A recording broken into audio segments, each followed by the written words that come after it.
All right, so let's do an overview of the Rhino RTV here. So first of all, overall dimensions. It's 72 inches wide and it's 10 feet long and it weighs about 2,000 pounds.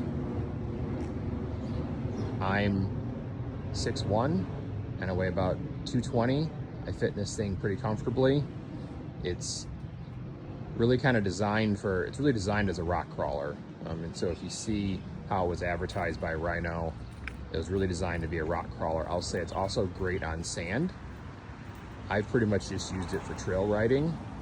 I will take it on Jeep trails, take it up to the dunes, and it does a great job on sand. It's light, these big tires, it just floats right over the sand, but it's also comfortable just as a trail rider going out for the day.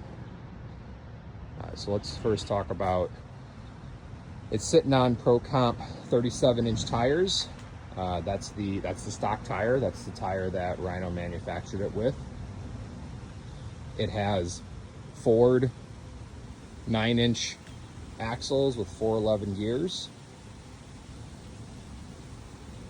The brakes and those axles and disc brakes, I actually found out when I was doing some maintenance on it, those are from Coleman Racing, and I think they're still in business. And then we have the front hydraulic steering, so that's where you have enough pressure there at the hydraulic pump, more than enough pressure there to turn these big tires even when you're stopped or they're kind of wedged in rock or in a tight spot. The power steering in this thing is very strong. And then you have disc brakes all the way around, and that's controlled by a single pedal up here in the front, and then your throttle over here. So throttles a foot throttle there. The throttle and the brake are non-adjustable, but the seat does have a little bit of adjustment to it. So this unit's basically stock. This is really how Rhino made it. I added the gas tank there, fire extinguisher. I added the rear view mirrors, so you have nice big rear view mirrors. You can see behind you. Visibility is great in this thing. It's open. It has front headlights, as you see here. The smaller ones up above, the pods, and then ditch lights back here. And then in the back we have the LED whip along with rear lights, and all those are controlled by a rocker panel. It's on the left side there. Rocker panel switches there on the left side of the driver. The guy that I purchased this from did a fabrication, so he built this guard up there on the hydraulic power steering, as well as these differential guards. They're very heavy duty. You can see how thick those are. So that, if you were doing any rock crawling, is going to protect your couplings there on the drive shafts.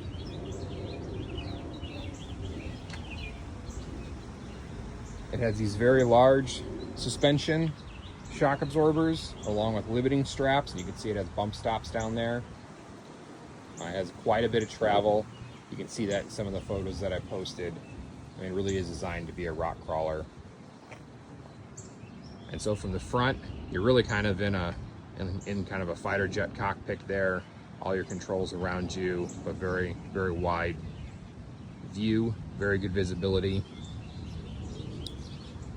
Coming around on this side, your battery's down here, along with your master disconnect switch. We have two coolers. We have one for your transmission and one for the hydraulic power steering. I added a inline filter for the power steering. It didn't have a filter on it originally.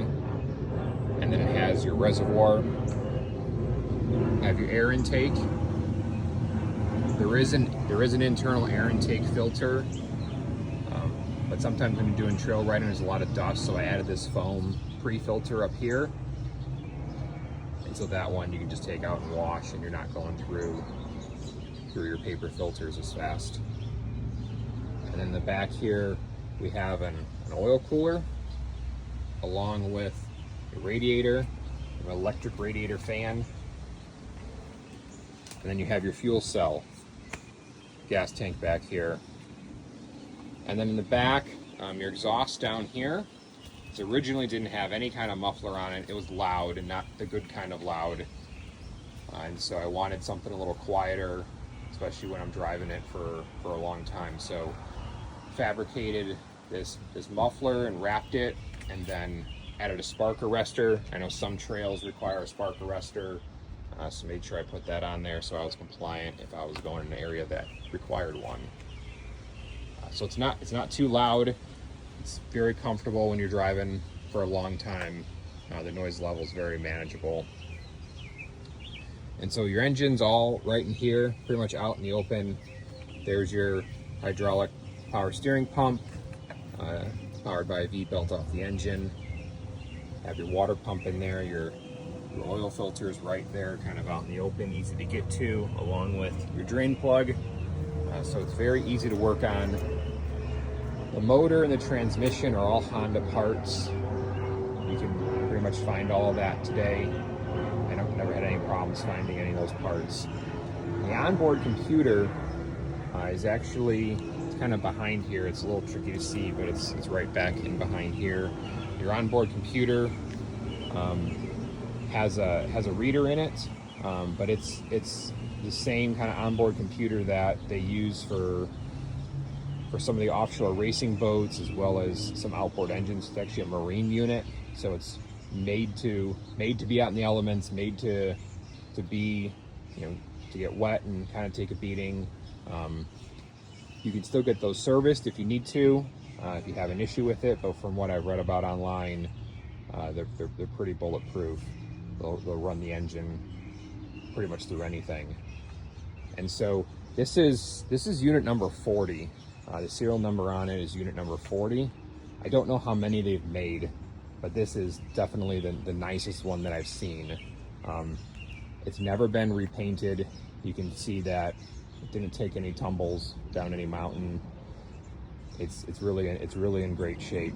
A couple other things that I did to it was this aluminum kind of cage would vibrate at certain RPMs, so I took that off. I gave it a nice coat of kind of like, it's like a bed liner. It's got a little bit of grip to it, but then I also put rubber washers on this and then reattached it just to cut out the vibration. And then one other thing too is there's really no storage on this, and so when you're going out for the day, there's really not a lot of storage. And so I just built this deck back here. It's just a piece of plywood that's sitting there on those tube mounts.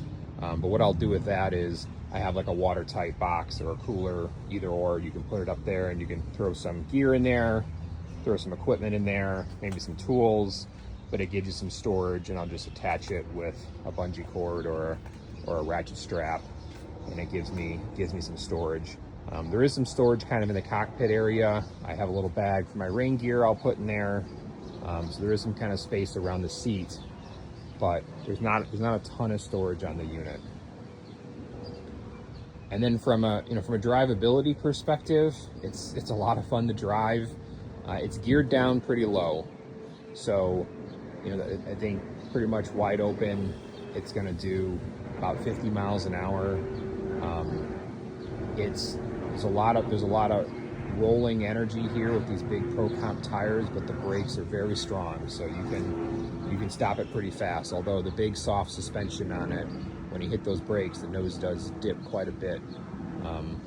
But that's the trade-off you're going to have for something that has a ton of travel that can go over big obstacles. And then the only other thing that I'll just mention about it is it does have an hour gauge on it. It's a pretty low hour unit. You can see right now it's sitting at just a little bit under 100 hours.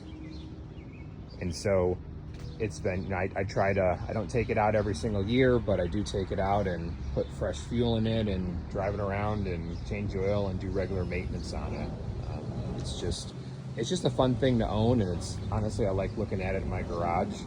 It's a really cool unit, and not something you see. And so when you're out there on the trail and you're driving around, you get a lot of questions. Some states, most states, for ATV trails, you have to be like 50 or 65 inches, so you are over that. But you can run on Jeep trails or forest roads. So there are a lot of trail systems out there that you can find. And then I actually have it. It's a little tricky to find, but I actually have insurance on it. It's insured as an ATV. Different insurance companies have different restrictions, but it's actually insured as, like, well, I guess technically it'd be like a UTV. Some insurance companies have restrictions on the engine size or the horsepower, and so you have to shop it around a little bit. But I was able to find insurance on it and insured it as a UTV, since it was since the horsepower wasn't exceeding. The company that I have now won't give you insurance if you're not over 200 horsepower, and this unit's at about 150. So that's it. Thanks.